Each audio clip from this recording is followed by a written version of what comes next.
হে দর্শক, history of রিমাতে স্বাগতম। তো গল্পে যাওয়ার আগে আমাদের এই যাত্রায় আপনিও সঙ্গী হন। দয়া করে চ্যানেলটি সাবস্ক্রাইব করুন এবং একটি লাইক দিয়ে আমাদের অনুপ্রাণিত করুন। আপনার মূল্যবান মন্তব্য আমাদের গল্পগুলোকে আরও সমৃদ্ধ করতে সাহায্য করবে। তাহলে দেরি কেন, চলুন ডুবে যাই আজকের ভালোবাসার গল্পের মায়ায়। ভার্সিটির গেটের সামনে দাঁড়িয়ে আছে সাকিব। হ্যাঁ, আজ ভার্সিটির প্রথম দিন, না মানে এই ভার্সিটির প্রথম দিন। গেট দিয়ে ঢোকার সময় কয়েক দল বখাটে তার সামনে এসে দাঁড়ায় আর বলে, কিরে, নতুন নাকি? বলেই সবাই হু হু করে হেসে দিল। মালটা কিন্তু হেব্বি, আর যাই বলিস। হঠাৎই একটি গাড়ি ভিতরে ঢুকবে, তখন ওরা যে যার মতো ছুটে সামনে থেকে চলে গেল। গাড়িটি ভার্সিটির ভেতরে প্রবেশ করলো। খুব দামি গাড়ি। গাড়ির ভিতর থেকে কে নামছে তা দেখার জন্য এক দৃষ্টিতে তাকিয়ে আছে, কিন্তু যা দেখলো তা দেখে সে আকাশ থেকে পড়লো। গাড়ি থেকে একটি মেয়ে বের হয়ে আসলো। মেয়ে তো নয়, যেন ছেলে, কিন্তু মেয়েটি দেখতে হেব্বি কিউট ও সুন্দর। প্রথম দেখাতেই ফিদা। যাই হোক, গাড়ি থেকে নামার পর সেখান থেকে চলে গেল, আর সব আস্তে আস্তে নীরব হয়ে গেল, যেমন কিছুই হয়নি। আমি মানে সাকিব ভার্সিটির ক্যাম্পাসের সামনে দিয়ে যাচ্ছিলাম, আর সবাই এমনভাবে চেয়েছিল যেমন আমি এলিয়েন, আর কেউ হাসতেও ছিল। হ্যাঁ, কারণ আজ আমি পরেছি ডিলেরেলা পুরানো শার্ট, প্যান্ট ও স্যান্ডেল ও চশমা। আমি সাকিব, অনার্স তৃতীয় বর্ষে ভর্তি হয়েছি এখানে, তাই এখন প্রিন্সিপালের সাথে দেখা করতে যাচ্ছি। প্রিন্সিপালের দরজার সামনে। কে? May I coming sir? Yes, come in. Sir, আমি সাকিব, অনার্স তৃতীয় বর্ষে নিউ অ্যাডমিশন। ও আচ্ছা, চলো। করিডোরে আসতেই হঠাৎ এক জরুরি ফোন আসে, আর উনি করিডোর থেকে ক্লাস দেখিয়ে চলে যান। আমি আনমনে ক্লাসের সামনে গিয়ে, স্যার আসবো? কে তুমি? আমার দিকে তাকিয়ে একটু বিরক্তিকর ভাবে, স্যার আমি আপনার ছাত্র। মাথা নিচু করে নিচের দিকে তাকিয়ে বললাম। কি? তোমাকে আগে তো কখনো দেখিনি। তুমি হয়তো জানো না, এটা প্রথম বর্ষ নয়, তৃতীয় বর্ষের ক্লাস। স্যার, ও দেখবে কি করে? দেখেন না, ফকিরটা ইয়া বড় চশমা লাগিয়েছে। বাকি সবাই শুনে হেসে উঠল। স্যার আমি তৃতীয় বর্ষের ছাত্র, ব্যক্তিগত কিছু সমস্যার কারণে এখন এই ভার্সিটিতে ভর্তি হয়েছি। মাথা নিচু করে মন খারাপ করে বললাম। ঠিক আছে, আসো, আর ক্লাসে গিয়ে চুপচাপ বসো। কে যে ভর্তি করে এইসব খ্যাত ফকিরকে? স্যার এই কথাটা আস্তে করে বলল। আমি ক্লাসে ঢুকে অবাক। তখনকার সেই মেয়েটিও একই ডিপার্টমেন্টের। আমি চুপচাপ পিছনে গিয়ে শেষের বেঞ্চে বসে পড়লাম। স্যার লেকচার দিয়ে চলে গেলেন। আরেক লেকচারের জন্য অনেক সময় বাকি, তাই ক্যাম্পাসটা ঘুরে ঘুরে দেখতে লাগলাম। কিছুক্ষণ পর যখন আনমনে হাঁটতেছিলাম আর ভাবতেছিলাম, হঠাৎ করে কিছু একটার সাথে ধাক্কা খাই আর পড়ে যাই। উঠে দেখি সেই ছেলেটি যেটি ক্লাসে আমাকে অপমান করেছিল। ফক বাচ্চা, তার বাচ্চা, দিলি তো নোংরা করে। সরি ভাই, আসলে খেয়াল করিনি। আমি মাথা নিচু করে বললাম। খেয়াল করিসনি মানে? ছোট লোকের বাচ্চা, জানিস দাম কত আমার ড্রেসের? চিল দিয়ে অনেকে দাঁড়িয়ে দাঁড়িয়ে তামাশা দেখছে আর হাসছে। ভাই যা বলার আমাকে বলেন, আমার বাবা মাকে কিছু বলবেন না প্লিজ। ছোট লোকের বাচ্চা, আবার মুখে মুখে তর্ক করিস? দাঁড়া দেখাচ্ছি। শার্টের কলার ধরে টানতে টানতে মাঠের মাঝখানে নিয়ে, ভাই আমাকে ছেড়ে দিন, আমার ভুল হয়ে গেছে, আমাকে মাফ করে দিন। ওই হকি স্টিকটা নিয়ে আয় তো। ওর বন্ধুকে উদ্দেশ্য করলো। ওর 5-6 জন বন্ধু হকি স্টিক দিয়ে আমাকে এলোপাতাড়ি মারতে শুরু করে। আমি শুধু বলতেছিলাম, ভাই আমার ভুল হয়ে গেছে, মাফ করে দেন। প্রায় 10-12 মিনিট পিটানোর পর একটা মেয়ে আসে আর ওরা চুপ হয়ে যায়। হ্যাঁ, সকালের সেই মেয়েটি। আমি মনে মনে ভাবতেছিলাম, কি ভালো মেয়ে। নীলা, তুই এখানে? মেয়েটিকে উদ্দেশ্য করে, যেমন সুন্দর নাম তেমন চেহারাও সুন্দর। আরে, এই খ্যাতটা নতুন এসেছে, আর তুই প্রথম দিন মেরে বিদায় করতে চাস রাব্বি? তাহলে এই ছেলেটার নাম রাব্বি? কি বলতে চাইছিস তুই নীলা? আরে বেব, কুল কুল। আমি বলতে চাইছিলাম, আজই যদি বিদায় করে দিস, বাকি দিনগুলো আমরা মজা করব কিভাবে? রাব্বি ভাবতেছে, আরে বেটা, এই ছেলেটা হবে আমাদের ভার্সিটির জোকার, যাকে দেখে সবাই মজা নিতে পারবো আর মুড ভালো হবে। আর তুই কিনা আজকেই মেরে বিদায় করে দিয়েছিস, পরে তো ভয়ে আর আসবে না। যা, ভালো কথা বলতেছিস তো। এভাবে তো ভেবে দেখিনি। বুঝছিস তো, এবার না হয় ছেড়ে দে। যা, এবারের মতো ছেড়ে দিলাম তোরে। এই নে 500 টাকা, ঔষধ খেয়ে ব্যান্ডেজ লাগিয়ে নিস। এই বলে চলে গেল। আমি উঠতেও পারতেছিলাম না। আমাকে এমনভাবে মেরেছে যে আমার শরীরে অনেক জায়গা কেটে গেছে। মাথার সামনে কেটে গিয়ে রক্ত পড়ছে, পায়ে অনেক ব্যথা, দাঁড়াতেও পারছিলাম না। আর কেউ সাহায্যের জন্য আসতেছিল না। কিছুক্ষণ এভাবে যাওয়ার পর হঠাৎ একটা মেয়ে আসে। সে আমাকে ধরে হাসপাতালে নিয়ে যায় আর সব কিছু করে দেয় পাশে থেকে। সব কিছু করার পর মেয়ে যখন আমার পাশে আসে তখন তাকে ভালোভাবে খেয়াল করি। হয়তো ততটা সুন্দর নয়, কিন্তু চেহারাটা মায়ায় ভরা। আমি অপলকভাবে তাকিয়েছিলাম তার দিকে। তার এক চুটকিনিতে আমার ধ্যান ভাঙে। কি দেখছেন এমন ভাবে? আসলে মানে আমি নিচে থেকে তাকিয়ে লজ্জায়। হয়েছে, আপনাকে আর মানে মানে করতে হবে না। তা আগে তো কখনো দেখিনি আপনাকে এই ভার্সিটি। আমি আজই জয়েন করেছি নতুন 3য় বর্ষে রসায়ন ডিপার্টমেন্টে। আমিও তো একই ডিপার্টমেন্ট। আপনাকে তো ক্লাসে দেখলাম না আজ। আমি প্রথম লেকচার অ্যাটেন্ড করিনি আজ। ও আচ্ছা, ওদের দুজনের বাবাই এই শহরের বড় ব্যবসায়ী। ওদের বাবার খুব নামডাক আছে, সেই কারণে ওরা যা ইচ্ছা তাই করে, সাবধানে থাকবেন। এই কথাটি বলল মেয়েটি আমাকে। আরে আমি কি ইচ্ছে করে লাগতে গেছি নাকি? তাহলে ওরা আপনার সাথে এমন করলো কেন? তারপর সবকিছু খুলে বললাম আমি। ও আচ্ছা, বাই দ্য ওয়ে, আপনার নামটাই জানা হলো না কিন্তু। আমার নাম সুমাইয়া। আপনার নাম কি? আমার নাম সাকিব। ওকে, আমার এখন উঠতে হবে, অনেক লেট হয়ে গেছি। ঘড়ি দেখতে দেখতে। আচ্ছা, ধন্যবাদ। আরে ধন্যবাদ দেওয়ার কিছু নাই। আপনার জায়গায় অন্য কেউ হলেও আমি তাকে এখানে আনতাম। এখন আসি। বলেই চলে গেল। আমি তার যাওয়ার দিকে অপলকভাবে চেয়েছিলাম। অনেক মেরেছে, তাই 2 দিন থাকতে হবে। 2 দিনে সুমাইও দেখা করে গেছে আমার সাথে কয়েকবার। এখন আমরা বন্ধু। এই শহরে ও হলো আমার প্রথম বন্ধু। তার 2 দিন পর হাসপাতাল থেকে বাসার উদ্দেশ্যে বের হলাম। হ্যাঁ, আমি এই শহরে একটা ফ্ল্যাটে উঠেছি, সেখানে একাই থাকি। ওই দিন আর ভার্সিটি যাওয়া হয়ে ওঠেনি। পরের দিন একটু দেরিতেই ঘুম ভাঙলো, আর উঠে ফ্রেশ হয়ে 1 কাপ চা খেয়ে বেরিয়ে পড়লাম ভার্সিটির উদ্দেশ্যে। আজ সেই আগের মতোই পোশাক। ভার্সিটি গেট দিয়ে ঢুকতে যাব, তখনই দেখলাম রাজ আর নীলারা বসে আড্ডা দিচ্ছে। আল্লাহর নাম নিয়ে ওরা যেদিকে বসে আছে তার উল্টার দিক দিয়ে হাঁটা ধরলাম, কারণ আমি ঝামেলা চাই না। যেখানে বাঘের ভয় সেখানেই সন্ধ্যা হয়। উল্টা পথ দিয়ে এসে দিকে ওরা এই পথের শেষ প্রান্তে বসে আছে দেখে মনে হচ্ছে আমারই অপেক্ষা করতেছিল। যাই হোক, আমি আল্লাহর নাম নিয়ে চলে যেতে নিচ্ছিলাম, তখনই ডাক দিল একটা ছেলে। রাজের সাথেই, মানে রাজের বন্ধু। এই খ্যাত, এইদিকে আয়। বাকি সবাই হাসতেছে। আমি না শোনার ভান করে চলে যাইতেছিলাম। ওই ছেলেটা পিছন থেকে কলার ধরে টানতে টানতে রাজ আর নীলার সামনে নিয়ে গেল। ভাই, আমাকে এখানে এনেছেন কেন? আমি তো কিছুই করিনি। ওই ছোট লোকের বাচ্চা, তোকে এখানে কেন এনেছি তার কৈফিয়ত দিতে হবে এখন। শার্টের কলার ধরে রেগে প্লাস চিল্লিয়ে। না না না না ভাই, আসলে ওই প্রিন্সিপাল আসছে, এখন ছেড়ে দে। আর আমি দাঁড়িয়ে মুসকি মুসকি আর ভাবছি, কি ভাবছি সেটা এখন রহস্য থাকুক। ওরা ছেড়ে দিয়ে চলে গেল। ক্যাম্পাসের সবাই আমার দিকে তাকিয়ে আছে, মনে হচ্ছে আমি ভিন্ন গ্রহের প্রাণী। কেউ কেউ হাসতেও।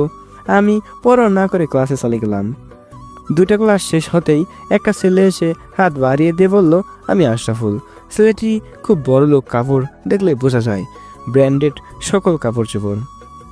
আমি বললাম আমি সাকিব, তবে হাত বাড়ালাম না। আমরা কি বন্ধু হতে পারি? আপনি আমার সাথে বন্ধুত্ব করবেন? হ্যাঁ, কেন? কোনো সমস্যা? না, আসলে আমি গরিব, আপনি কত বড় লোক তো তাই। দেখ ভাই, আমার কাছে বন্ধুত্ব বড়, টাকা পয়সা না। আর আমি ওদের মতো না, আজ থেকে বন্ধু তাহলে। হাত বাড়িয়ে দিয়ে আমিও কিছু একটা ভেবে হাত বাড়িয়ে বন্ধু হয়ে গেলাম। তারপর বলো বন্ধু, তুমি আর আপনি বলতে কিছুই নেই, তুই করে বলি। ঠিক আছে। চল এখন উঠি। কি হলো, ক্লাস করবি না? না, আজ আর ক্লাস করব না। আমিও কিছু না ভেবে ওর সাথে উঠে ক্যান্টিনে গেলাম। ক্যান্টিনে বসে আড্ডা দিচ্ছিলাম, কোথা থেকে একটা ছেলে এসে বলতেছে, এই খ্যাত চল ভাই, তোকে ডাকছে। কে ডাকছে? তোর সাহস কম না, মুখে মুখে তর্ক করিস। তোকে রাব্বি ভাই ডাকছে। ওকে চল। আমি দীর্ঘশ্বাস ফেলে আশরাফ আসতে চাইছিল, আমি না করে দিছি আর বলছি আমি দেখি আগে, পরে না হয় তোকে নিয়ে যাব। আমি আর ছেলেটি সেখানে যেতেই, কি ভাবছেন চর কাকে দিয়েছে? আমাকে না। আমি কিছু বুঝে ওঠার আগেই আবারও, হ্যাঁ আপনার ঠিকই ভাবছেন, দ্বিতীয়বার যে জ্বরটা সেটা আমার গালে পড়েছে, আর প্রথমবার যেটা সেটা ওই ছেলের গালে যে আমাকে এনেছে। ছেলেটি জ্বর খেয়ে চুপ হয়ে রাব্বির পিছনে গিয়ে দাঁড়ায়। তারপর নীলা তোর সাহস কি করে হয় আশরাফের সাথে বসার? রেগে কটমট করতে করতে, ওমা ওই তো বন্ধুত্ব করতে আসছে, তো কথা বলবো না? মাথা নিচু করে, কারণ ঝামেলা চাই না। সে যাই হোক, ওর সাথে যাতে আর তোকে না দেখি। আমি আর এখন বন্ধু, বন্ধুর সাথে থাকলে সমস্যা কোথায়? ওর মতো একটা স্মার্ট ছেলে তোর মতো ছোট লোকের সাথে যায় না। তোকে যা বলছি তাই করবি। পারবো না। কি বললি তুই? মুখে মুখে তর্ক শিখে গেছিস? কি হয়েছে রে? রাব্বি একটু দূরে গিয়ে দাঁড়িয়েছিল, সেখান থেকে আমাদের কাছে এসে, দেখ শালা ফকিরের বাচ্চার দেখ শালা ফকিরের বাচ্চার ভাব বেড়েছে, আশরাফের সাথে বন্ধুত্ব করে। যখন রাব্বি চর দেওয়ার জন্য হাত উঠালো, তখনই আশরাফের হাত ধরে নিল আর বলল, দেখ ও আমার বন্ধু, তোদের সাথে ওর কি তা আমি জানি না আর জানতেও চাই না, তাই ওরে যাতে বিরক্ত করতে না দেখি। নীলার রাগ চরম পর্যায়ে, আর আমি ওকে দেখে খুব হাসতে ইচ্ছে করতেছিল আমার, তবুও হাসির ভেতরে চেপে রেখেছিলাম। তারপর আশরাফ বলল, সাকিব চল এখান থেকে। আমি আশরাফের সাথে যাওয়ার সময় নীলার দিকে তাকিয়ে মুচকি হাসি দিয়ে চলে আসলাম। আসলে নীলার ভাই ও আশরাফের ভাই দুজনেই মাফিয়া, আর নীলার আপন ভাই আর আশরাফের খালাতো ভাই, আশরাফের খালাতো ভাইরে কেউ নেই আশরাফের ফ্যামিলি ছাড়া, তাই আশরাফকে নিজের ভাইয়ের থেকে বেশি আদর করে, তাই ভার্সিটির সবাই আশরাফকে ভয় পায়। বাকিটুকু গল্পের সাথেই থাকেন, জানেন। তবে এটা যে আপনারা জানেন সেটা কিন্তু আবার হিরো জানে, আবার জানেও না। এটা একটা রহস্যর সাথে থাকলেই বুঝবেন। কলেজে এসেই ওদের সাথে লাগতে গেছিস কেন? আমি ওকে শুরু থেকে সব বললাম আর একটা দীর্ঘশ্বাস নিলাম। এত কিছু হলো কাল আর আমি জানতেই পারলাম না। আশরাফ এটা অবাক হয়ে বলল, কারণ গতকাল আশরাফ ভার্সিটি আসেনি আর আজ আসেনি সুমাইয়া। হ্যাঁ রে, বল আমার কি করা আছে? তাও ঠিক, তবে দূরে দূরে থাকবি। আচ্ছা ঠিক আছে, চল বাসায় যেতে হবে। তুই যা, আমার একটু কাজ আছে। আর শোন, তোর নম্বরটা দে তো। সরি রে দোস্ত, আমার কাছে মোবাইল নাই। আচ্ছা ঠিক আছে, এখন যা, কাল একটু আগে আসিস, তোর ভাবির সাথে পরিচয় করাবো। কিছু একটা ভেবে তারপর বলল। তারপর আমি আচ্ছা বলে সেখান থেকে চলে আসলাম। আমি ফ্ল্যাটে যাওয়ার জন্য হাঁটতেছিলাম, তখনই দেখি কয়েকটা ছেলে একটা মেয়ে নিয়ে পাশেই নির্জন একটা ভাঙা বাড়িতে নিয়ে যাচ্ছে। আমিও সেখানে দাঁড়িয়ে না থেকে তাদের পিছন পিছনে গেলাম। দেখে মনে হচ্ছে বখাটে ছেলে পেলে। তারা একটা বাড়ির ভিতরে ঢুকলো, আমিও পেছনে পেছনে ঢুকলাম। ঢোকার পরে একজন আরেকজনকে বলা শুরু করলো, কি মাল রে বাবা? আজ পার্টি হবে সেরকম মামা। দেখ ভাই, আমার এটা ঠিক মনে হচ্ছে না, ভয় করছে। বুঝতে বাকি নাই, চতুর্থ ছেলে কিছুটা ভদ্র আর ভীতু, আর দেখলে মনে হচ্ছে ওদের সাথে আজ প্রথম আসছে। তারপর, তোর ভালো না লাগলে চলে যা, তবে কাউকে কিছু বলবি না, বললে পরিণাম খারাপ হবে। আচ্ছা বলে ছেলেটি ভয় পেয়ে চলে গেল। তারপর বাকি তিনজন প্রচুর ড্রিঙ্কস করলো, আর আমি ওদের ড্রিঙ্কস শেষ হওয়া পর্যন্ত অপেক্ষা করতেছিলাম। আর সেই সময়টা এসে গেল, ওরা পুরো নেশায় ডুবে গেছে। কোথায় কোথায় মেয়ের নেশা সব থেকে বড় নেশায় কিছুই মনে না থাকলেও ওই মেয়ের কথা ওরা ঠিকই মনে রেখেছে। মেয়েটা এখনো অচেতন অবস্থায়, তার মানে ওরা অজ্ঞান করে এনেছে। আর যখনই ওরা মেয়েটির কাছে যাবে আমি ওদের সামনে যাই। নেশায় থাকার কারণে আমার চেহারা ওরা বুঝতে পারে না, তবে একজন বলে ওঠে, কে বে তুই? তোদের সব কয়টার জম। বলে আর দেরি করিনি, উরুম পেদানি শুরু করেছি লাঠি দিয়ে। নেশায় থাকায় আমার কাছে আসতেই পারতেছে না। অনেক পিটিয়েছি, সারা জীবন মনে রাখবে। আর এমনভাবে পিটিয়েছি যাতে বহুদিন হাসপাতালে থাকতে হয়। মারতে মারতে আধামরা করে দিয়েছি। ওদের ছেড়ে এখন মেয়েটির কাছে গিয়ে কিছুক্ষণ ওকে জাগানোর বৃথা চেষ্টা করলাম, কিন্তু লক্ষ্য করলাম হাতে কিছু ছুরি দিয়ে কাটার দাগ। বুঝতে বাকি নেই এই ছেলেরা করেছে। তারপর আর কি, মেয়েটাকে কোলে তুলে নিয়ে গেলাম পাশের এক হাসপাতালে। ডাক্তার বললেন তেমন কিছু না, হাই ডোজ দেওয়ার কারণে ঘুমিয়ে আছে, এখন রেখেও যেতে পারবো না। দেখি মেয়েটার মোবাইল দিয়ে কাউকে কল করা যায় কিনা। মোবাইল হাতে নিয়ে দেখি লক করা, তবে মনে হয় কপাল ভালো ছিল, একটা কল এসেছে, তাতে লেখা ভাইয়া। আমি সাথে সাথে কল ধরলাম। কিরে তুই কোথায়? আসসালামু আলাইকুম। কে আপনি? আর এই ফোনেই বা আপনার কাছে কেন? আমার বোন কোথায়? আরে আরে শান্ত হন আগে একটু। আর আমি বাকি কথা বলার আগে থামিয়ে দিল। দেখ ভালোই ভালোই বলছি, বলে দে আমার বোন কোথায়, না হলে। তবে পুরাটা বলতে না দিয়ে থামিয়ে দিয়ে, আচ্ছা বিপদ তো মশাই, আগে আমার কথাটা শুনবেন নাকি? তারপর না হয় যা বলার বলবেন। আচ্ছা কি বলবেন বলেন। আমি যা বলবো তার উল্টো প্রশ্ন করবেন না। আমার বলা শেষ হলে তারপর প্রশ্ন করবেন, বুঝতে পারছেন? আচ্ছা। এই ফোনটা যার, তার আপনি কি হন? আমি ওর বড় ভাই হই। আচ্ছা ঠিক আছে, আপনি তাড়াতাড়ি এই এই হাসপাতালে চলে এসে এই নাম্বারে কল দিবেন। তেমন কিছুই হয় নাই, আগে আসুন তারপর কথা হবে। অপর পাশ থেকে কোনো কথা না বলে দিয়ে কেটে দিলাম। প্রায় 30 থেকে 45 মিনিট পর কল আসলো। রিসিভ করতে বলল, আমি চলে এসেছি, রিসিপশনে আছি। আচ্ছা 302 নম্বর কেবিনে এসে পড়েন। কিছুক্ষণ পর তারা আসলো আর ওই মেয়েটিকে দেখলো বেডে আছে। ওরা সবাই ওকে তাড়াতাড়ি ডাকাডাকি শুরু করে দিল। হ্যাঁ, একা আসেনি, পরিবারের সবাইকে নিয়ে আসছে। তারপর আমি বললাম, দেখেন ওকে ঘুমোর ঔষধ দেওয়া হয়েছে, এখন রেস্ট করতেছে। এভাবে ডাকাডাকি করলে লাভ হবে না, কাল সকালের আগে ঘুম ভাঙবে না। তারপর ওরা আমার কাছে জিজ্ঞাসা করলো কে আমি আর ওর অবস্থা এমন কেন। আমি সব খুলে বললাম। ওরা আমাকে ধন্যবাদ দিল। আমি বললাম এটা আমার দায়িত্ব ছিল। তারপর বিদায় নিয়ে চলে আসলাম ওদের থেকে। বাসায় আসতেই অবাক, আমার ফ্ল্যাট ভেতর থেকে লক। কে আসলো ভাবতেছি আর নিজের পকেট থেকে চাবি দিয়ে ভিতরে ঢুকতেই আমি অনেক বড় শক খেলাম, কারণ ভেতরে সোফায় বসেছিল বাবা, ভাইয়া আর ছোট মামুনি। আমি দেখে অনেক খুশিও হলাম, কারণ আমি অনেকদিন পর তাদের দেখলাম। ভেতরে পা দিতেই বাবার ডাক, সাকিব। বাসায় আসতে এত দেরি হলো কেন? আসলে আব্বু একটু, আমি পুরোটা বলার আগে থামি। তুই কি আবার শুরু করেছিস নাকি? আর আমার ছোট মাম আমাকে দেখেই জোরে ধরে আমার কোলে উঠে গেছে। আরে বাবা বলতে তো দিবে আমাকে। এবার আমিও রেগে গিয়ে হ্যাঁ বলো।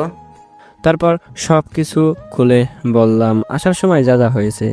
তারা শুনে খুশি হলো। তারপর আম্মু আর ভাবিও রান্নাঘর থেকে চলে এসেছে। আমি যখন বাসার ভেতরে এসেছি তখন তারা রান্না করতেছিল।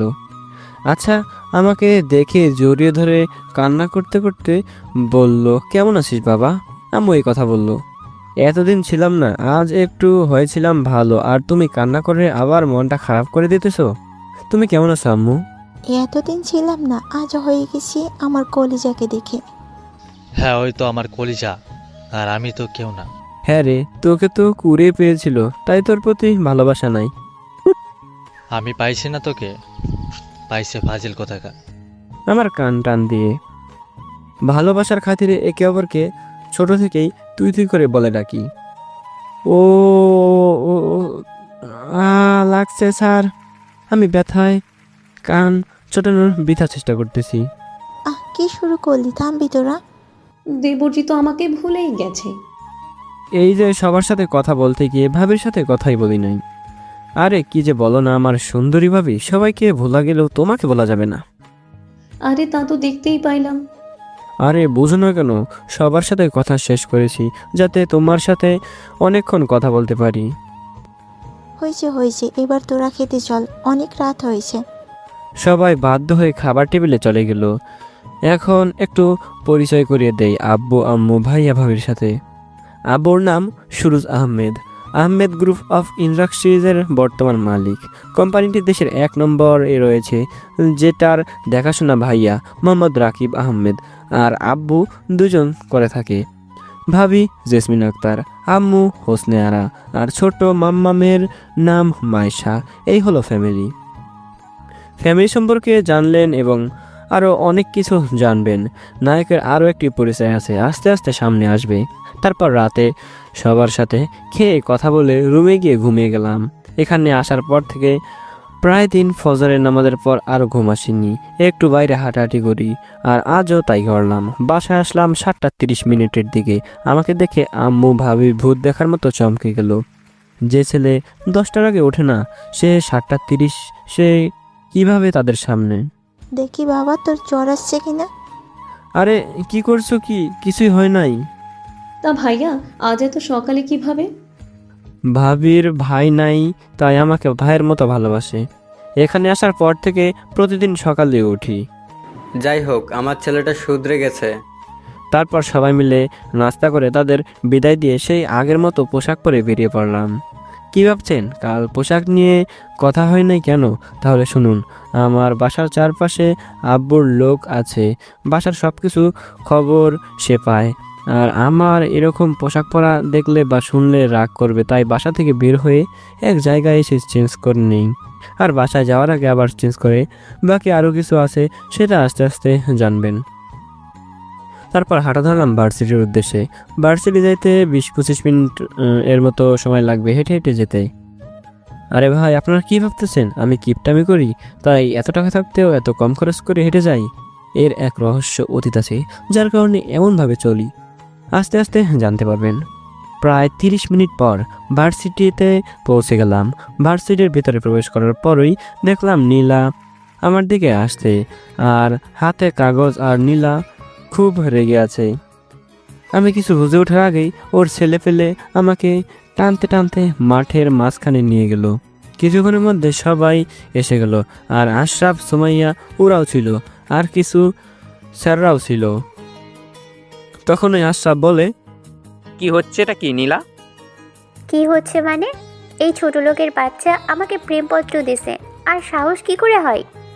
দেখি কাগজটা এইদিকে দাও তো। নীলার হাত থেকে কাগজ নিয়ে পরে আমার দিকে তাকিয়ে। কিরে, এইসব কি? আমার দিকে তাকিয়ে, কি? আমি এইসব কিছু দেইনি। আর দাঁড়িয়ে দেখছিস কি? মার। দেখি দে তো কাগজটা। আশরাফ কিছু বলতে যাবে, আমি ইশারা দিয়ে না করে দিলাম। একজন মারতে আমি হকি স্টিক ধরে নীলার সামনে যাই, এমনটা দেখে সবাই অবাকের চরম পর্যায়ে। তারপর আমি বলি, এই যে ম্যাডাম শুনুন, এইটা আমি লিখি নাই। আর আর কি? আর আমার নাম সাকিব রায়হান না, আমার নাম সাকিব আহমেদ। আর নামটা দেখুন, আর আমার ব্যাগে খাতা আছে, হাতের লেখা চেক করুন। আমি এবার একটু রেগে বললাম। তারপর আমার বলা মতো সব চেক করে নীলা রাগে গজগজ করতে করতে চলে গেল। তারপর আস্তে আস্তে ক্যাম্পাসের পরিস্থিতি স্বাভাবিক হয়। আমি, আশরাফ, সুমাইয়া একসাথে হই, আরও কিছু বন্ধু সবার সাথে পরিচয় করায় দিল। সুমাইয়া কি চিনি সেটা আশরাফকে আগেই বলা। আর আশরাফের গার্লফ্রেন্ডের সাথেও আমাদের পরিচয় করে দেয়। আশরাফের গার্লফ্রেন্ডের নাম রিয়া, আমি রিয়া ভাবি ডাকি। তারপর ওরা সবাই আমাকে একটা বক্স দেয়। আমি জিজ্ঞাসা করি এতে কী আছে। খুলে দেখ। আমি কথা না পারিয়ে খুলে দেখি মোবাইল, খুব দামি মোবাইল। গরিব বলে করুণা করছিস আমার উপর? দেখ শালা, সবার সাথে যোগাযোগ করতে হয়, আর তুইও আমাদের বন্ধু, যোগাযোগের জন্য আমরা এটা গিফট করছি। ধন্যবাদ বন্ধু। চোখে জল এসে গেল, দুঃখের নয় সুখের। এভাবেই ঝামেলা আর স্বাভাবিকভাবেই মধ্যে 7 দিন চলে যায়। হঠাৎ স্যার এসে বলে অ্যাসাইনমেন্ট জমা দিতে হবে 3 দিনের ভিতর। তারপর আর কি, আমি ওদের বলি একটু সাহায্য করতে, ওরাও রাজি হয়ে যায়। এভাবেই যায় আরও 2 দিন। দেখতে দেখতে অ্যাসাইনমেন্ট জমাও দিয়ে দেওয়া হয়। আর আশরাফও কিছু কাজের জন্য 15 দিনের জন্য লন্ডন যায়। আর পরের দিন আড্ডা দিচ্ছিলাম। আড্ডা শেষ করে যেই না উঠে দাঁড়িয়েছি তেমনি কেউ সে ধাক্কা মারে। আমি খেয়াল করতে পারি নাই। উঠে দাঁড়াতেই কিরের বাচ্চা, দিলি তো দেশটা ময়লা করে। কি ভাবছেন আমার গালে পড়েছে? যদি ভাবেন তাহলে ভুল ভাবছেন। এইবার আমি দিয়েছি। তাল সামলাতে না পেরে পড়ে গেছে আর গালে 5 আঙ্গুলের ছাপ স্পষ্ট বোঝা যাচ্ছে। ভয়ে উঠে দাঁড়িয়ে, এই তোকে আমি ধাক্কা দিছি না তুই দিছিস? আমার এমন চিল্লানির আওয়াজে পুরো ক্যাম্পাস স্তব্ধ হয়ে গেছে। কেউ ভাবেনি আমার এমন রূপ বের হবে। মানে? আমার চিল্লানিতে ভয় পেয়ে মানে করছিস কেন? আমি দাঁড়িয়ে আছি, তুই পেছন থেকে ধাক্কা দিছিস, তার উপর আবার গালি দাস। এবার সব কিছুর জন্য সরি বল, না হলে দেখবি আরও কত কি করি। সরি। মেয়েটির এমন কাণ্ড দেখে সবাই অবাক। মেয়েটি কে জানতে পারবেন। ওকে চল যা এখান থেকে। দুর্বল মুডটাই খারাপ করে দিল। আমি আবার বসে পড়লাম। তারপর একটু খেয়াল করে দেখি ভার্সিটির সবাই আমার দিকে হাঁ করে তাকিয়ে আছে। মনে হচ্ছে আমি চিড়িয়াখানার প্রাণী। আস্তে আস্তে ক্যাম্পাস স্বাভাবিক হতে লাগলো। আর অপরদিকে নীলা আর তার ফ্রেন্ডরা বলাবলি করছে, বাহ, ছেলে তেজও আছে দেখছি। আর নীলা ভাবছে এই ছেলের এই কণ্ঠ খুবই পরিচিত, কোথায় যেন শুনেছি, লাগতাছে ও আমার খুব কাছের কেউ। এইসবে ভাবছে নীলা, কিন্তু তার বন্ধুদের কথার দিকে তার খেয়ালই নাই। হঠাৎই প্রিয়ার ধাক্কায় ঘোর কাটে নীলার। কি রে, কি এত ভাবছিস? আবার প্রেমে টেমে পড়িস নাই তো? নীলা উদ্দেশ্য করে বলে আর সবাই হাসাহাসি শুরু করে দেয়। ছেলেটি খ্যাত হলেও দেখতে কিউট কিন্তু। বলেই চলে গেল। আর বাকি সবাই ওর দিকে চেয়ে দেখছে ওর যাওয়া। অপরদিকে সাকিবের বাকি বন্ধুরা সাকিবকে বলতেছে, শালা কাজ ঠিক করিস নাই। কেমন একটা ভাব নিয়ে। কি করলাম আমি? তুই আফিয়াকে জ্বর কেন মারলি? এখন বুঝতে পারলাম মেয়েটির নাম আফিয়া। তো কি করব? দোষ না করেই তার এমন অপমান সহ্য করব নাকি? তুই জানিস ওকে? কেউ? ও আচ্ছা, আমি একটু শান্তভাবেই বললাম। আর মনে মনে হাসতে লাগলাম আর বললাম, আমার আসল পরিচয় জানলে সামনে দাঁড়ানোর সময় পা কাঁপবে। অনেক কষ্টে হাসি চেপে রেখে, কিরে ভাই, তোর তো দেখি কোনো রিয়াকশন নাই। একটু অবাক হয়ে আমাকে বলল, আর দূর বাদ দে তো। জানিস আজ পর্যন্ত যত ছেলেদের পুলিশ নিয়ে গেছে, পরের দিন থেকে তার আর কোনো খবর থাকে না। এই শালা নিশ্চয়ই পাগল হয়েছে, তা না হলে ভয় এখনই চলে যেত। তারপর এই ক্যাম্পাসে 3টা BMW এসে থামলো। আগে পিছনে পুলিশের গাড়ি। ওদের কথা সবই শুনেছি, বোঝা বাকি নেই এরা কারা। তারপর গাড়ি থেকে ডিসিও নামলো, সাথে আফিয়া আর পুলিশ। পুলিশ ক্যাম্পাসে বলতেছে কার সাথে ঝামেলা হয়েছে আফিয়া মামুনির।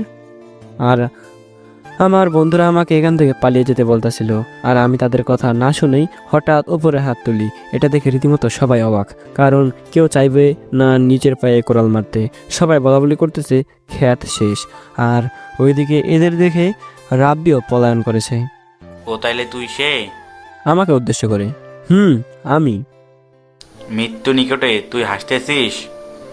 রেগে আমার কলার ধরে, আরে কুল কুল, সব কথা এখানে বলবেন না থানায় নেবেন?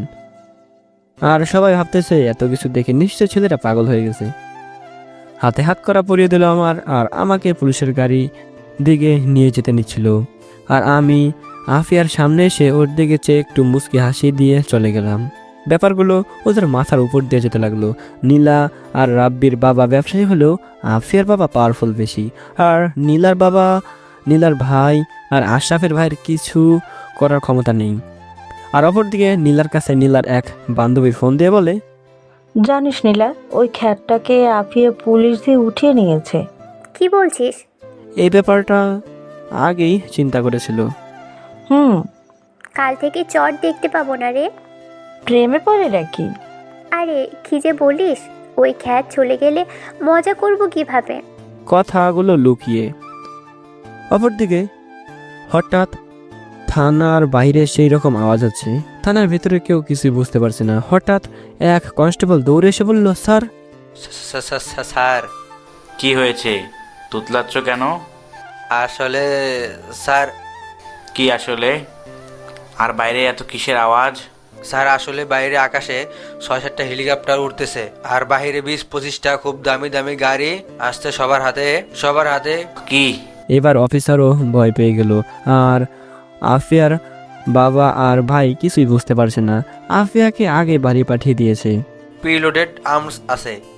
কি সব আবল তাবল বলছো? নেশা করো নাই তো? ভয় তুতলাতে তুতলাতে বলে ফেললো অফিসার, ভয়ে কিন্তু নিজেকে একটু সামলে নিয়ে।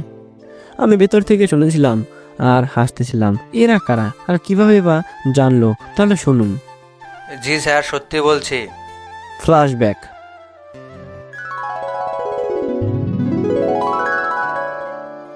আমাকে যখন থানায় নিয়ে আসা হয় তখন আমি আফিয়ার বাবাকে দেখি। সে বসেছিল। আমাকে তাদের সামনে দাঁড় করানো হয়। তারপর বলে, তোর তো সাহস কম না আমার মেয়ের গায়ে হাত দিস?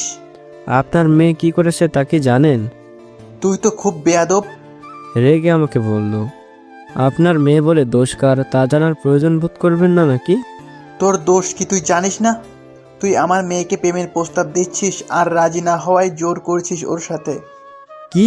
আমি প্রেমের প্রস্তাব দিলাম কবে? অফিসার আফিয়ার দিকে তাকিয়ে দেখি ও হাসতেছে। বুঝতে বাকি নেই যে আগের ছেলেগুলোকেও এভাবে মার খাইয়ে বিদায় করেছে। আমাদের সম্পত্তি হাসিল করার জন্য আসছিস? অনেকটা রেগে পড়ল। এতক্ষণ চুপচাপ সবকিছু পর্যবেক্ষণ করতেছিল। সম্পত্তির জন্য আমি প্রেমের প্রস্তাব দিছি? খুব হাসি পাচ্ছে, তবে হাসলে চলবে না। দেখছো বাবা কিভাবে হাসতাচ্ছে ছোট লোকটা? অফিসার লকআপে নিয়ে আচ্ছা মতো ডান্ডা দেন, তাহলে বুঝবে মেয়েদের টিচ করার ফল। মা তুই বাসায় চল এখন। না, আমি এখানেই থাকবো।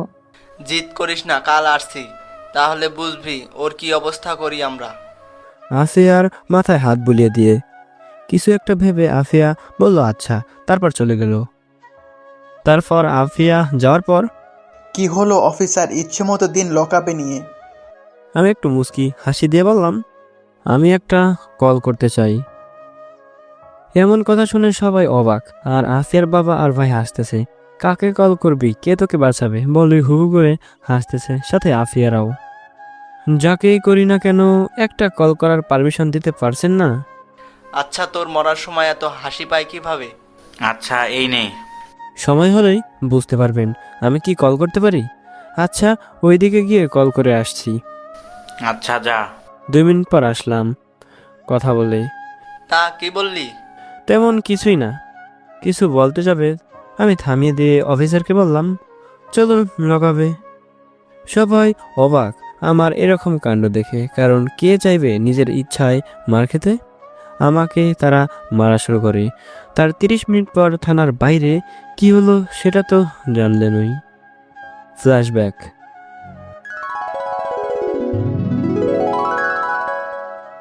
অতঃপর কনস্টেবলের সাথে কথা বলার মাঝে ভেতরে ঢুকলো মন্ত্রী সাহেব। দেখতে তো সবাই অবাক, যে মন্ত্রী সাহেব এখানে কেন? তাহলে কি ছেলেটা? না, কেউ কিছু ভাবতে পারতেছে না। আফিয়ার বাবা ভাই তো দাঁড়িয়ে গেছে, মন্ত্রীর সাথে আছে পুলিশের প্রধান নির্বাহক। একে দেখে তো সবাই অবাক, কারণ এমন সময় তারা দুজন একসাথে। অফিসার সামনে আসলে সালাম দিতেই সবাই তো অবাক, কারণ চরটা অফিসারের গায়ে। কেউ বিশ্বাসই করতে পারতেছে না। স্যার। রাগ তোর স্যার, কাকে ধরে এনেছিস আজ? আফিয়ার বাবা ভাই পুরো ব্যাক্কেল হয়ে গেছে। একটা ছেলেকে নিয়ে এসেছি টিস করার অপরাধে। এবারও সবাই অবাকের চরম পর্যায়ে। কি হচ্ছেটা কি? এই যা, ওনাকে এখানে নিয়ে আয়, প্রধান নির্বাহক বলল। দুজন কনস্টেবল গিয়ে আমাকে নিয়ে আসলো। আমার অবস্থা দেখে মন্ত্রী আর প্রধান নির্বাহক ভয়ে কিছুই বলতে পারতেছে না। আর তাদের এই অবস্থা দেখে থানায় যারা ছিল তারা শকড। কে এই ছেলে, সবাই এটাই ভাবতেছে। বাবা তুমি ঠিক আছো? আরে মন্ত্রী সাহেব যে। আসলে বাবা ওদের ক্ষমা করে দাও। অনুরোধ করতে যাবে থামিয়ে দিয়ে, আরে মন্ত্রী সাহেব আপনি তো আমাকে চিনেনই, কিছু করা হলে কি এতক্ষণ অপেক্ষা করতাম? কিন্তু বাবা। চিন্তার কিছু নাই মন্ত্রী সাহেব, এই নে তোর সাসপেন্ড ও ডিসমিস লেটার। অফিসার কিছু বুঝতেও যেও না ভেবে আমার পায়ে পড়ে যায় আর বলে, স্যার ওনাকে এবারের মতো ক্ষমা করে দেন, আর ভুল হবে না। তাই পা ছাড়িয়ে তার সামনে হাঁটু গেড়ে বসে। ভাই আর জীবনে এমন হবে না। আফিয়ার বাবা ভাইয়ের মাথার উপর দিয়ে যাচ্ছে সব। আমি শুধু প্রধান নির্বাহকের দিকে একবার তাকালাম আর সে সব বুঝে নিল। আর অফিসার বলল তার সাথে যেতে। তাহলে মন্ত্রী সাহেব আমি এখন আসি। বাবা, একটা কথা বলার ছিল। আমি উল্টা দিকে তাকিয়ে বললাম, চিন্তা নেই মন্ত্রী সাহেব, যেভাবে আসছেন ঠিক সেভাবেই পৌঁছে যাবেন। হেলিকপ্টারে এসেছে 30 মিনিটের মধ্যেই। আর এখানে যারা আছে তাদের বলছি আমাকে নিয়ে মাথা ঘামাবেন না। আমি কে, কি পরিচয় সেটা আমি না চাইকে কেউ কোনোদিন জানতে পারবে। সো সময় নষ্ট করবেন না। একটু হেঁটে সামনে গিয়েই আপনার মেয়ে বা বাইরের কেউ আজকের ঘটনা যাতে জানতে না পারে। কি বলবেন সেটা হয়তো আমাকে বলতে হবে না। আচ্ছা। তারপর সেখান থেকে চলে আসলাম, ফ্রেশ হয়ে ঘুমিয়ে গেলাম। পরদিন সকালে ফ্রেশ হয়ে বাইরে থেকে নাস্তা করে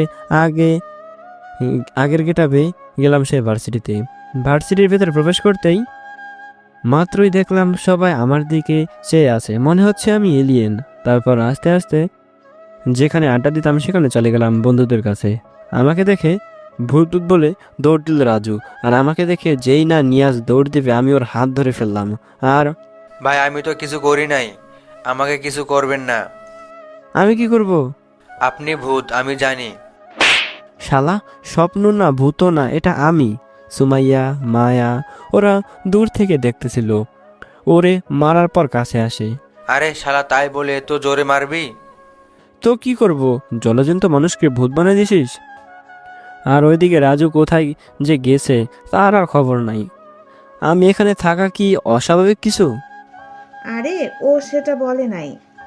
তাহলে তোকে তো কাল আফিয়ার ভাই নিয়ে গেল, তো আজ কিভাবে এলি? কিছুটা বুঝে গেছি, তবুও না বোঝার ভান করে। কিভাবে এলাম মানে পায়ে হেঁটে। তবে আজ ভার্সিটি শান্ত, নীলা, রাব্বি, আফিয়া কেউ আসেনি আজ এখানে। তা না হলে এভাবে আমার উপর গোয়েন্দাগিরি শুরু করছিস কেন? আজ পর্যন্ত আফিয়া যাদের পুলিশ দিয়ে ধরিয়েছে তাদের মধ্যে কাউকে এখন পর্যন্ত দেখা যায়নি। তো আমি কি করব? আরে আমার কপাল ভালো তাই। আমার পরিচয় জানলে আফিয়া কি, আফিয়ার বাপ দাদার 14 গোষ্ঠীরও সাহস হবে না। তাহলে শোন, আমাকে যখন নিয়ে যায় তখন এখানে মন্ত্রী এসেছিল, আর তাকে সব খুলে বলি আর প্রমাণ দেই দেখাই, তাই আমাকে ছেড়ে দেয়। মিথ্যা বললাম। কিছু ভাবলো, হয়তো বলবে, কিন্তু বলল না। এভাবে আড্ডা দিতেছিলাম। কিছুক্ষণ পরে আফিয়ার আগমন ভার্সিটিতে। আফিয়াকে ওরা কেমন করে দেখছে, কিন্তু তার কোনো রিয়াকশন নাই। হঠাৎই আফিয়া ক্যাম্পাসে আমাকে দেখে ও নিজের চোখে বিশ্বাসই করতে পারতেছে না যে আমি এখানে। ওর আগে ফুসতাছে, আমার দিকে এগিয়ে এসে কিছু বলবে মনে হয় তার আগেই, কি ম্যাডাম? তুই এখানে কিভাবে? কিভাবে আবার পায়ে হেঁটে? দাঁড়া, দেখাচ্ছি মজা। আজ তুই শেষ। এখান থেকে চলে যা এখন। আরে দেখ কি হয়। তোর ভয়টাই বলতে কিছু নাই। আগে আগে দেখো হতা হে ক্যা। হাসি দিয়ে আফিয়ার কাছে গেলাম। ওর এতক্ষণে কথা বলা শেষ আর মুখ বাংলার পাস হয়ে গেছে। আমি তো বুঝে গেছি। ভার্সিটির সবাই আমাদের দিকে তাকিয়ে অবাক করে তাকিয়ে রয়েছে। কেউ কিছুই বুঝে উঠতে পারে নাই। এতক্ষণে রাব্বিও ভার্সিটিতে আসছে আর সব কিছু দেখছে। তবে নীলা আজ ভার্সিটি আসে নাই, কারণটা অজানা। তোকে তো আমি দেখে নিব। তাহলে আপনার ফোন দিয়ে আমার একটা ছবি তুলুন, যখন ইচ্ছা দেখতে পারবেন। তারপর সেখান থেকে আফিয়া ড্রাইভার নিয়ে চলে গেল। কোথায় গেল জানা নেই। তারপর বন্ধুদের কাছে গেলাম। ওরা দেখি হাঁ করে আমার দিকে তাকিয়ে আছে। আরে মুখ বন্ধ কর, না হলে হাতি ঢুকে পড়বে। ওরা মুখ বন্ধ করে আমার দিকে অবাক হয়ে চেয়ে আছে আর বলতেছে, তুই খুবই রহস্যজনক। হয়তো আবার হয়তো না। তারপর এভাবেই আড্ডা দিতে থাকি। কিছুক্ষণ পর রাব্বি ওর দলবল সহ আমাদের সামনে আসে। ওই শালা খ্যাত, এদিকে আয়। দেখে বোঝা যাচ্ছে আমি কে জানার জন্যই ডাকছে। জি বলেন। তোর বাড়ি কই? তোর ফ্যামিলিতে কে কে আছে? কেন ভাই, কি দরকার? বুঝতে পারছি সে কি জানতে চাইছে, তবে কিছুই বুঝতে দিলাম না।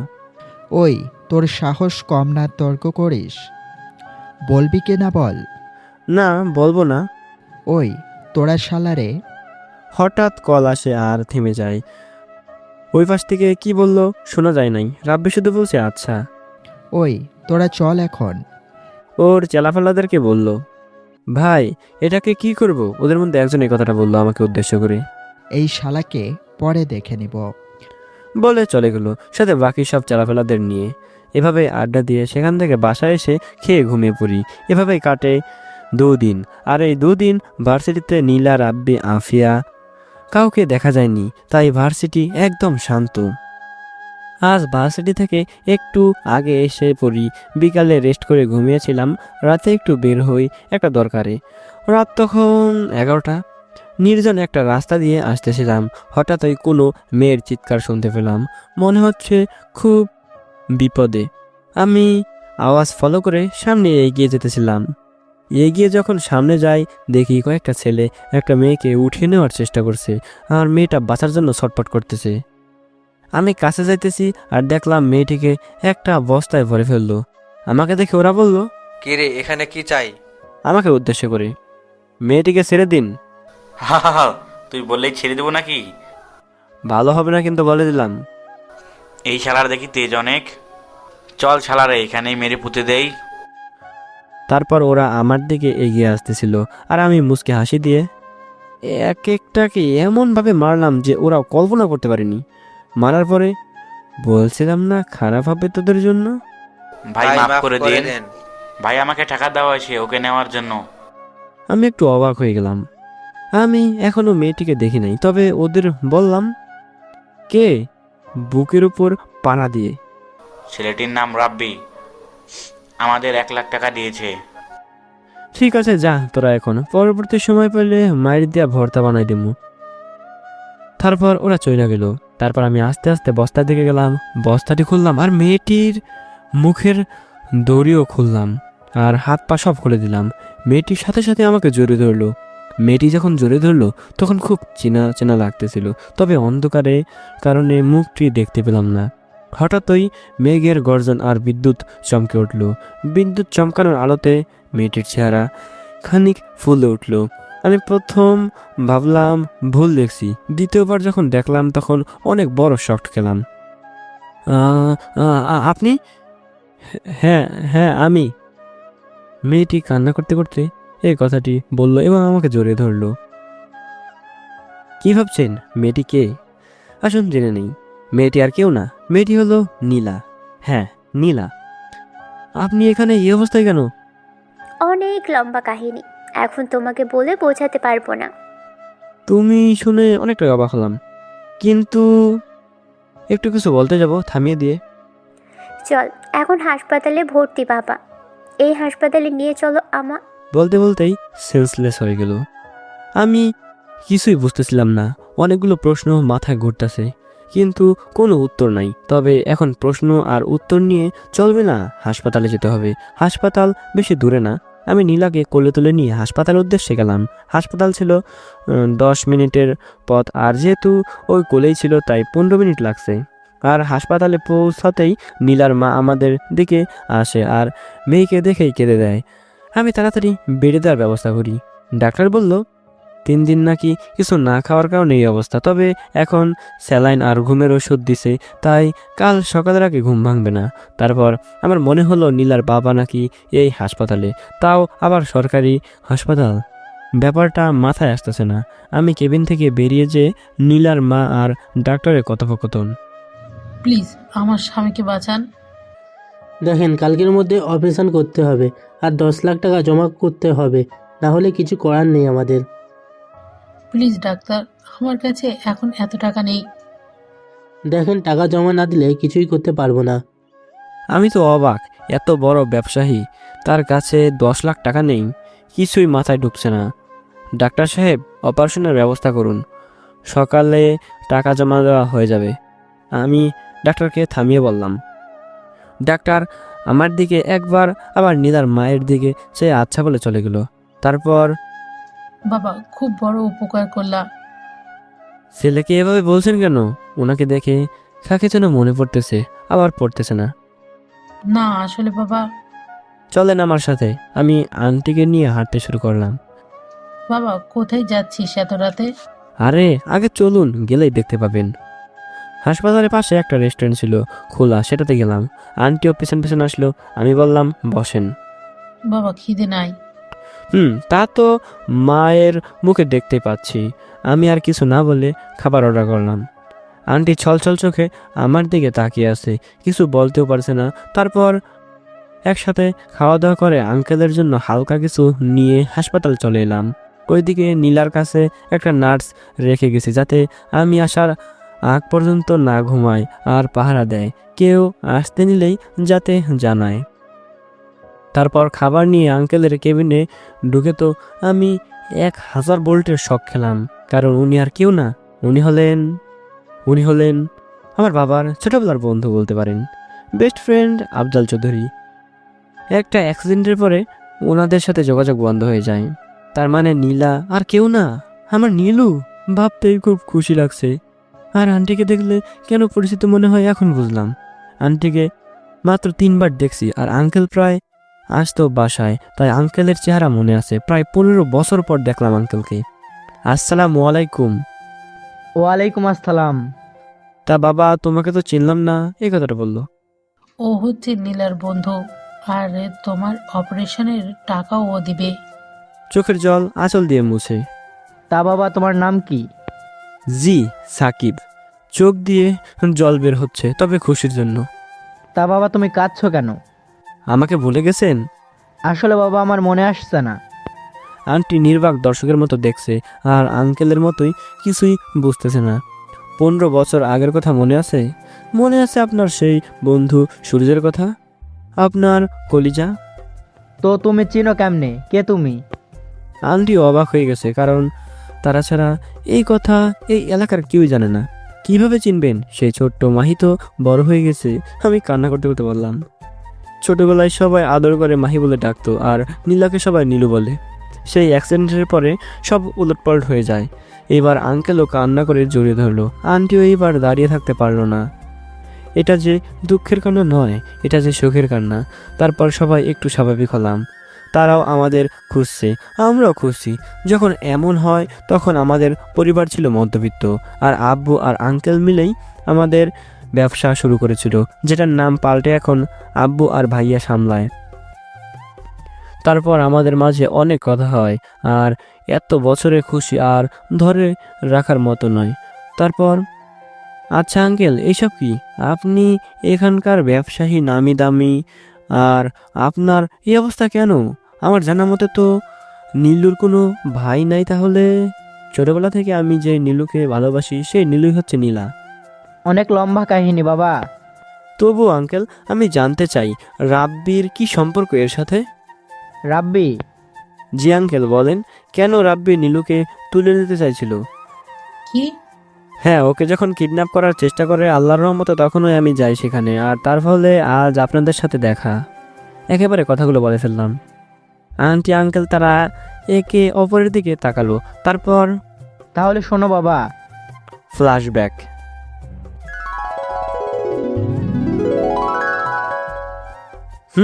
তুমি ঠিকই বলেছ, আমাদের ছেলে সন্তান ছিল না। তবে 15 বছর আগে আমরা একজনকে অসহায়ভাবে রাস্তায় পাই।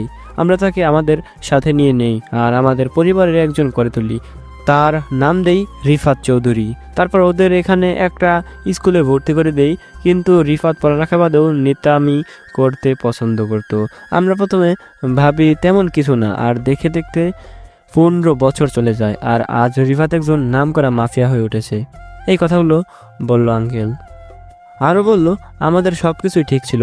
4 দিন আগেও আমরা ভালোই ছিলাম, কিন্তু হঠাৎ রিফাত বলে, নীলার বিয়ে ঠিক করেছি। এইসব কি পাগলের মতো বলতেছো? কি সব মানে? ওর বয়স হয়েছে, ওর জন্য পাত্র দেখার অধিকার আছেই আমার। না, নীলার বিয়ে আমি ঠিক করে রেখেছি আমার বন্ধুর ছেলের সাথে। তারপর এ নিয়ে অনেক কথা হয়। শেষে রিফাত হুমকি দিয়ে বাসা থেকে বের হয়ে যায়। রাত যখন 2টা, হঠাৎ কলিং বেলের আওয়াজ শোনা গেল। চাকররাও ছিল না, আর আমি আর তোমার আন্টি গিয়ে দরজা খুলি, আর সামনে যা দেখি তা দেখার জন্য মোটেও প্রস্তুত ছিলাম না। সামনে ছিল রিফাত আর রাব্বি আর রিয়াজউদ্দিন সরকার, রাব্বির বাবা। বুঝতে বাকি নাই রিফাত ওদের সাথে হাত মিলিয়েছে। আমি বরাবরই রিয়াজউদ্দিনের থেকে ব্যবসায় এগিয়ে, এতে ওর সাথে কিছু শত্রুতা আছে বললেও বলতে পারো। তারপর আমরা কি বলবো, তোয়াক্কা না করেই ভিতরে গিয়ে সোফায় বসে পড়লো। আর এমন সময় নীলাও ঘুম থেকে উঠে এত রাতে এদের দেখে অবাক। ওরা তো মাথায় কিছু আসতেছে না। তারপরেই নে সাইন কর। কিসের পেপার? তোর প্রপার্টির পেপার। মানে? মানে 60%, রিফাত বাকি 40%, আমার ছেলে রিফাতের নামে করা। এসব কি হচ্ছে রিফাত? রিবাদ নীলাকে ভালোবাসি আর নীলাকে বিয়ে করতে চাই, আমিও এটাই চাই। নীলার রেজিস্ট্রি ম্যারেজ হয়ে গেছে, ওইটার তালাক না হওয়া পর্যন্ত বিয়ে করানো যাবে না। ঠিক আছে, এখন এই পেপারে সাইন কর। না, করব না। দেখেন আঙ্কেল, নীলাকে আমি ভালোবাসি, আর বিয়ের পর যা দিবেন তা তো আমারই। আমি তোকে বিয়ে কোনো দিনই করবো না। বিয়ে তো আমাকেই করতে হবে। এখন ভালোই ভালোই সাইন কর, না হলে আজ রাতে তোর মেয়ের সাথে আমার ছেলে সব করে ফেলবে। আর কোনো উপায় না পেয়ে সাইন করে দেই। কি আর করবে, বাঁচার কোনো উপায় যে আর তার নাই। হ্যাঁ, এই কাজ শেষ। কাল আমরা আসতেছি, তোর মেয়েকে বউ করে নিয়ে যাব। এই বিয়ে করার থেকেও মরে যাওয়া ভালো। তা হচ্ছে না সোনা, তুমি এমন কিছু করলে তো তোমার মা বাবা শেষ হয়ে যাবে। ভাইয়া, তুই কিছু বলবি না? আমি তোর ভাই না, আমি তাদের কেউ না, তাই তো তাদের সাথে এমন করলাম। তারা আর কিছু বলল না, বাকি সবাই চলে গেল। আঙ্কেল মাথায় হাত দিয়ে বলতেছে, এতদিন দুধকলা দিয়ে কালসাপ পুষেছি, ঠিক জায়গায় সবল দিয়েছে। না, এখন ভেঙে পড়ার সময় নয়। ওই নরপশুদের হাত থেকে নীলাকে বাঁচাতে হবে।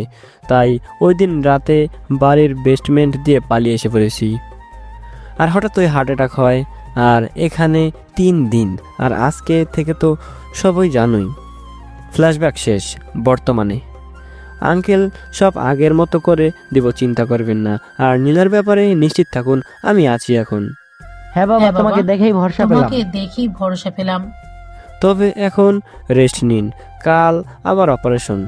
এটুকু বলে চলে আসলাম। তারা বুঝেছে আমি নীলার পাশে থাকবো, তাই তারা রেস্ট নিতে শুরু করে দিল। আমি নীলার কেবিনে এসে ঘুমন্ত পরিটাকে দেখতে লাগলাম। কতই না মায়াবী চেহারা, কিন্তু কত রাগ। নীলু তো এমন অহংকারী ছিল না, তবে এমন হলো কি করে? বিষয়টা জানি কেমন লাগছে। আমিও ভাবতে ভাবতে নীলুর পাশের চেয়ারে ঘুমিয়ে গেলাম। সকালে কারো আওয়াজে ঘুম ভাঙলো। তখন 7টা বাজে। দেখি নীলা ওঠার চেষ্টা করছে। আমি গিয়ে ধরলাম আর বললাম, আপনার এখন বিশ্রাম নেওয়া উচিত। নীলাকে বসিয়ে দিলাম।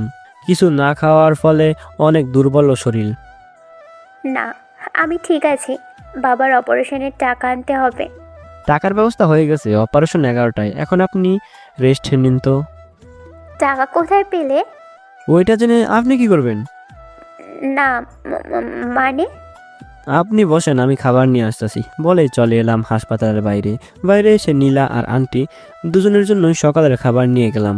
সকালে খাবার নিয়ে আন্টির কাছে গেলাম, খাবার দিলাম, পরে চলে আসলাম নীলার কাছে। খাবার সামনে রাখলাম, বললাম খেয়ে নিন, কিন্তু খিদে লেগেছে, কিন্তু হাতের জন্য পারছে না। আমি বুঝে হাতটা ধুয়ে এসে খাবার হাতে নিলাম, বললাম হাঁ করেন। নীলা কিছুক্ষণ চেয়ে থেকে হাঁ করলো। এভাবে খাইয়ে দিলাম, আর নীলা বাচ্চাদের মতো খেয়ে নিল আর রেস্ট করতেছে। দুজনেই নীরব। হঠাৎ নীরবতা ভেঙে নীলা বলল, আসলে কলেজের জন্য আমি খুবই দুঃখিত। হঠাৎ কেন? আপনাকে বাঁচালাম বলে? না, আসলে কি আসলে? আসলে আমি ছোটবেলা থেকে একজনকে ভালোবাসি, আর চাই না কারো মায়ে পড়তে, তাই ওরকম ব্যবহার করতাম। কাকে ভালোবাসেন? মাহি নামে ছেলে, আব্বুর বেস্ট ফ্রেন্ডের ছেলে। তা এখন সে কোথায়? 15 বছর আগে একটা অ্যাক্সিডেন্টে সব হারিয়ে যাই, তাকেও হারিয়ে ফেলি, কিন্তু রোজ কাঁদি আর দোয়া করি তাকে যেন পাই। ও, তোমার মধ্যে মাহির ছোটবেলা পেয়েছিলাম, তাই এমন করেছি। কিন্তু সেদিন মাফ যাব, ওই দিন আফিয়া। এই যে শুনুন। ও হ্যাঁ বলার সাথে সাথে ওর দেওয়া ছোটবেলার সেই খেলনা আংটি যেটা কিনেছিলাম আর ওকে দিয়েছিলাম, কিন্তু যেখানে ও হারিয়ে যায় সেখানে এটা পেয়েছিলাম। এরপর থেকে এটা সব সময় সাথে রেখেছি। হাঁটু ঘিরে বলতে লাগলাম, আমাকে কি তোমার ছোট্ট মিহি সোনার আব্বু হওয়ার সুযোগ দেবে? দেবে কি রাতের আধারে পাশে হেঁটে চলার সুযোগ? বাসবে কি ভালো আমাকে সারা জীবন? দিবে কি তোমার ছোট্ট 2 রাজকন্যার পাপা হওয়ার সুযোগ? নীলু, তুমি আমাকে যত ভালোবাসো তার থেকেও দ্বিগুণ বেশি ভালোবাসি আমি তোমাকে। নীলু, তোমাকে বড্ড ভালোবাসি, বড্ড বেশি। আংটিটা ওর দিকে দিয়ে ও অবাক হয়ে চেয়ে আছে, কারণ এই আংটি ছোটবেলায় আমি ওকে দিয়েছিলাম। আর নীলু বলে শুধু আমি ওকে ডাকতাম। মারলে কেন? এতদিন বলিস নাই কেন তুই আমার মাহি? বুঝেছি, মহারানী অনেক রেগে আছে। ওর পাশে গিয়ে বসলাম আর বললাম, আরে আমি তো রাতে জানছি তুমি আমার নীলু। মানে? সব খুলে বললাম। 15 বছর পর সব আবার শুরু হতে নিল। এরই মধ্যে নীলা একটু সুস্থ হয়ে উঠেছে, হাঁটতে পারে। কেবিন ছেড়ে বেরিয়ে পড়লাম। কেবিন থেকে বের হতেই একটা মেয়ে পিছন থেকে জোরে ধরলো। মেয়েটিকে দেখতে পারলাম না। সামনে যখন আসলো দেখে অবাক, কারণ মেয়েটি ছিল ওই দিন যাকে রাতে বাঁচিয়েছিলাম। মেয়েটার নাম জানি না। মেয়েটির সামনে এসেই আবার জোরে ধরলো, আর ওই দিকে ম্যাডামের দিকে চেয়ে তো আমি অবাক। অগ্নি মূর্তির মতো চেয়ে আছে, মনে হচ্ছে এখন খেয়েই ফেলবে। কি হয়েছে, এভাবে ধরছেন কেন? কি চাই? আমি মনে আছে ওই দিন বাঁচিয়েছিলে? তো এইভাবে ধরছেন কেন? ছাড়েন। আমি তোমাকে ওই দিনের পর অনেক খুঁজেছি, কিন্তু যখন পাইছি তখন অবাক হয়ে যাই। গরিব হয়ে এতিমদের জন্য তোমার ভালোবাসা দেখে মুগ্ধ হয়ে ভালোবেসে ফেলেছি। দুঃখিত, আমি আপনাকে ভালোবাসি না। কেন ভালোবাসো না? আমার টাকা পয়সা সব আছে। আমি ছোটবেলা থেকেই ওকে ভালোবাসি, আর ও আমাকে ভালোবাসে। ওর মতো গরিব ছোট লোককে বিয়ে করে কি? তোর সাহস তো কম না, আমার সামনে আমার বউকে অপমান করিস। চরটা বেশি জোরেই দেই নাই, দিলে তাল সামলাতে পারতো না, তাই নিজেকে কন্ট্রোল করে একটা সীমার মধ্যে চর দিছি। তুমি আমাকে মারলে এই ছোট লোকটার জন্য? Just get out from here. আজ পর্যন্ত আমার বাবা মা আমাকে মারে নাই, আর তুমি আমাকে মারলে, তাও আবার এর মতো মেয়ের জন্য। এই মেয়েকে দেখে নিব। কে এই মেয়েটা? এতক্ষণ শুধু আমাদের কথা শুনতেছিল, এখন বললো। আরে ওই দিন পরে সব খুলে বলবো, চলো। এখন আঙ্কেলের অপারেশনের সময় হয়ে গেছে। হঠাৎ কোথা থেকে ডাক্তার এসে বলল অপারেশন করতে পারবেন না। মেজাজ গেল খারাপ হয়ে। কেন করতে পারবেন না? দেখেন, এই অপারেশন করে নিজের ফ্যামিলি আর চাকরি ছাড়া হতে চাই না। কে বলেছে আপনাকে সব? ডাক্তার দেখেই ভয় পেয়ে যায় আর বলে, তোফাজ্জেল হোসেন, সে আমাদের অর্ডার দিয়েছে। আপনি অপারেশন শুরু করুন, তোফাজ্জলের ব্যবস্থা আমি করতেছি। স্যার, আমার পরিবার যাতে কিছু না হয়। টেনশন করবেন না, আমি সামলে নিব। তারপর আঙ্কেলকে অপারেশন থিয়েটারে নেওয়া হলো, আর অপারেশন শুরু হলো। আমি অনেক কষ্টে নীলুকে বুঝিয়ে সেখান থেকে তোফাজ্জেল হোসেনের বাসার দিকে যাওয়ার ব্যবস্থা করে দিলাম এবং উদ্দেশ্যে বের হলাম। অপরদিকে হাসপাতালের চারপাশে লোক রেখে আসছি, যাতে সমস্যা হলে জানায় আর ওরাও কিছু একটা করতে পারে। প্রায় 40 মিনিট পর পৌঁছে গেলাম তোফাজ্জল হোসেনের বাড়ি। আর এই তোফাজ্জল হোসেন আর কেউ না, আফিয়ার বাবা। তারপর ভেতরে গেলাম। ভেতরে গিয়ে দেখি মনি দাঁড়িয়ে আছে। তোমার অপেক্ষায় ছিলাম। তাই? তুমি আসতেছো না কেন? খুশিতে। মরার আগে হেসে নে। কে মারবে আমাকে? দেখিস কে মারে। বস, এখানে চাচ্চু আর বাবা আসুক, তারপর কথা হবে। এই কথাটি বললো আমাকে মনি, বসার জন্য ইশারা করে। অপরদিকে নীলু অপারেশন থিয়েটারের বাইরে পায়চারি করছে মাহি। আর নীলু ভাবতেছে সাকিব গেল এখনও আসতেছে না কেন, কোনো বিপদ হলো না তো, এসব ভাবছে আর পায়চারি করছে। এদিকে কিছুক্ষণ পর আফিয়ার বাবা আর মনির বাবা এলো কাজী নিয়ে। কার বিয়ে? কাজী, বিয়ে পড়ানো শুরু করুন। আমাদের মেয়েদের কোনো চাওয়া আমরা অপূর্ণ রাখি না। আমি তো বিয়ে করব না। তুই বিয়ে না করলে যে এইদিকে এই মেয়ের বাবা মারা যাবে। তাই নাকি? মুচকি হাসি দিয়ে সামনে তাকালাম, সাথে সাথেই আফিয়ার বাবা চমকে গেল আর হাত থেকে মোবাইল পড়ে গেল। সে ভাবতেও পারতেছে না সে আবার আমার সাথে লাগতে আসছে। আমার তার চেহারা দেখে খুব মজা লাগতেছিল। কে কার অপারেশন আটকাবে আরেকবার বলুন দেখি। ওই, তুই শুনিস না? এই তুই চুপ। এমন আচরণ দেখে আফিয়ার বাবা অবাক আফিয়া অবাক, কারণ তার বাবা কখনো তাকে তুই বলেনি। কি হলো মিস্টার? আসলে বাবা, আমি বুঝতে পারি নাই।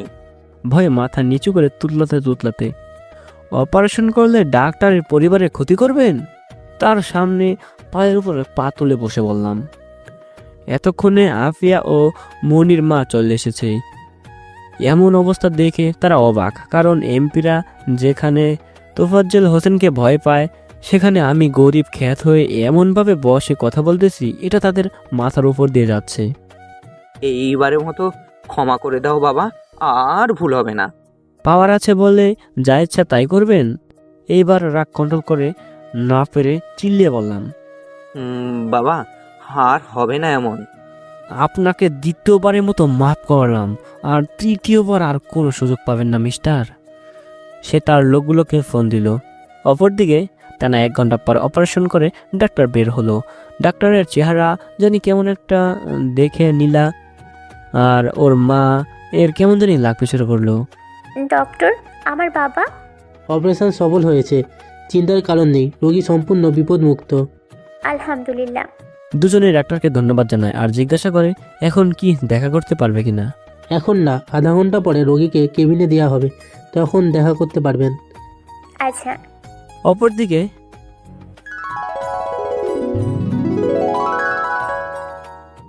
আফিয়ার বাবা সে লোকগুলোকে ফোন দিল, কিন্তু কেউ ফোন তুলল না।